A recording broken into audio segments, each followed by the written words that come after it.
continued effort to lighten my tool bags, get more stuff out of them. I'm working on my electrical bag and trying to get some things out of that. And what I bought here was a Knipex. What do they call these? There's a particular name for them. They call them the forged wire stripper.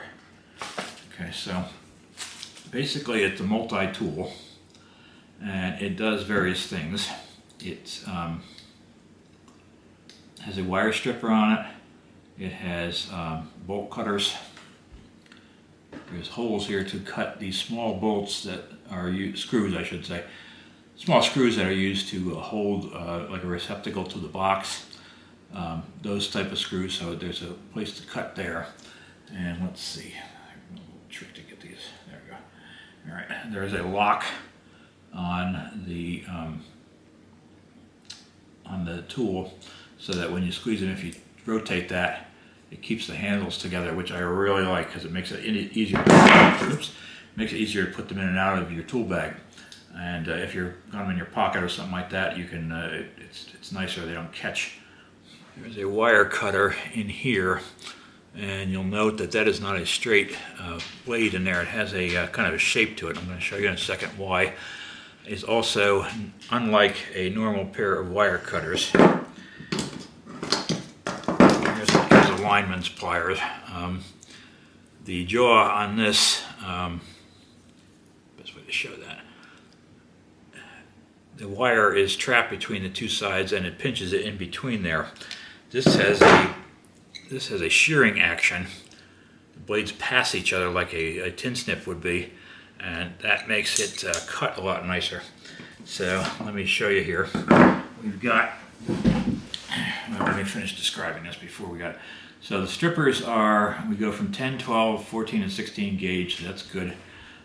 The bolt cutter, the screw cutters, they'll cut an 8/32 or a 6/32, so that's the two types that typically are used to mount the box to the device, the outlet or the switch to the electrical box, and that also cuts the screws that hold the cover on. So it covers those two areas. And then, as I said, there's the wire cutter, and see if there's anything else interesting here that you might want to. Yeah, I think that covers it pretty good. So here's a.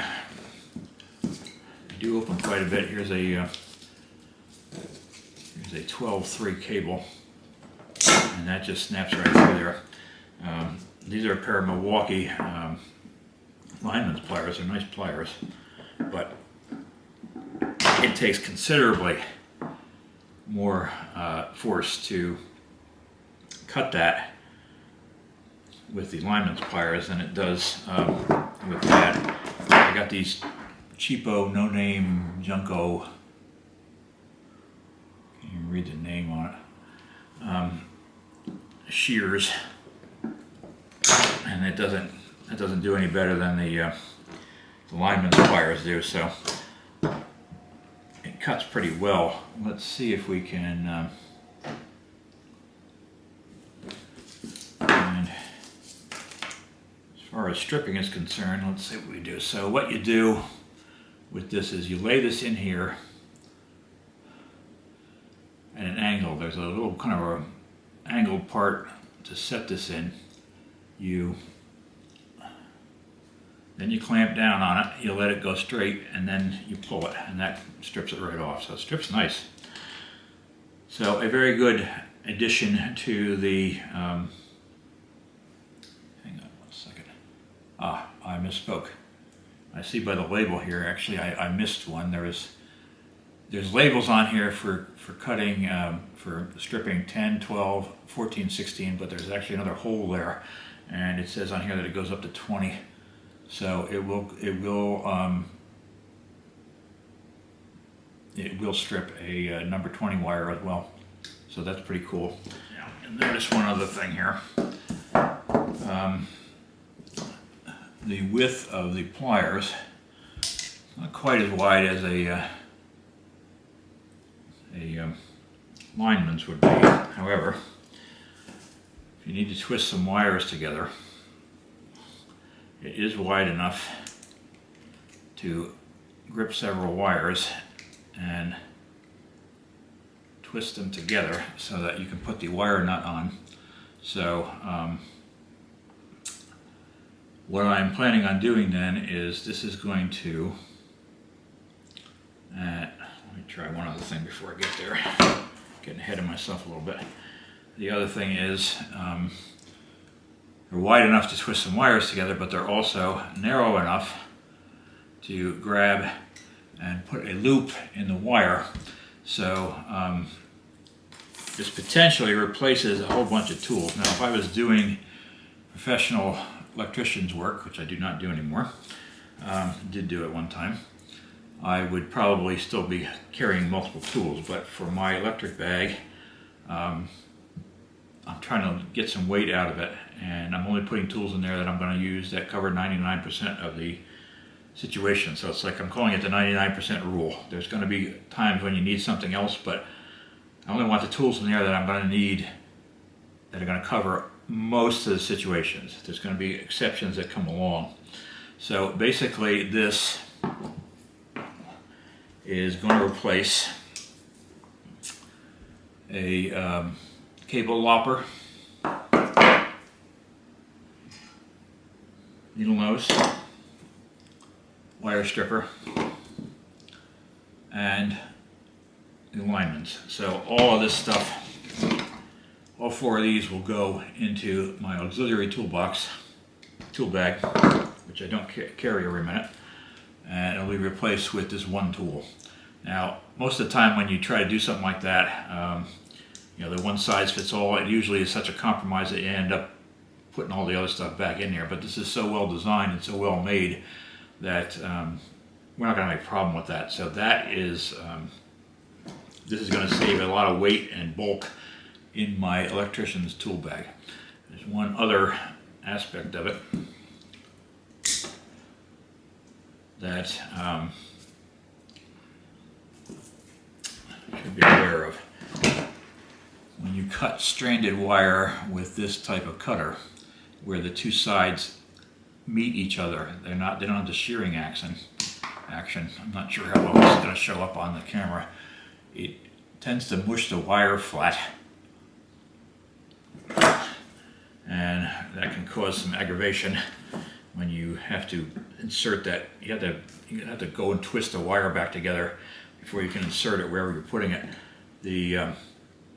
Because of the shearing action on this, it doesn't distort it as much. It's a little hard to see on camera. The effect is subtle, but it is there, and it cuts stranded wire a lot more cleanly than what you get using the cutters where the jaws meet. Since these bypass each other in a shearing action, it cuts much better. And this does open quite a bit. Let's see how it does with this. This is, I think this is some old 12-3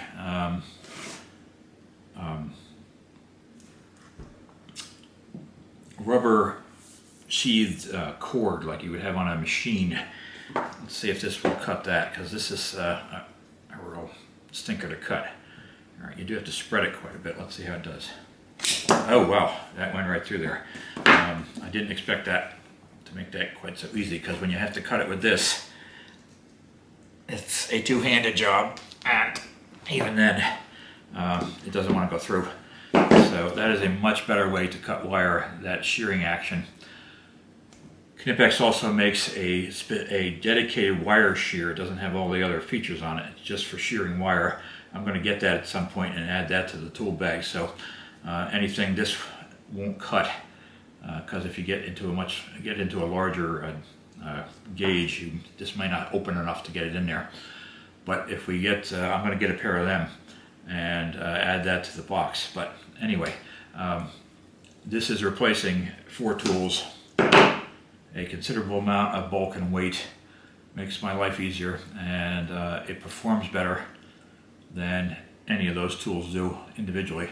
So I think I'm going to be quite happy with this. There is also I just noticed something on there. All kinds of little. Okay, okay. Let me demonstrate that for you. Hold on. One other little feature here. I didn't notice that originally. There is a groove in the jaws of the plier itself, and that clamps around a wire. So if you want to put a loop in it, you just bend it right around there and it'll give you a loop. So that's one other feature. I didn't even realize that was on there until I was just happened to see that when I was about to end the video, and that works pretty good. Also, there is a, I don't know how well you can see it, down in here, right at the bottom of the jaw part of it, there is, you can see that doesn't come together completely. There's kind of a hole there that would allow you to grab a nut or one of those little knurled nut things that hold sometimes are used on fixtures, that would allow you to grab that. So one more function of it, which I didn't even realize was there.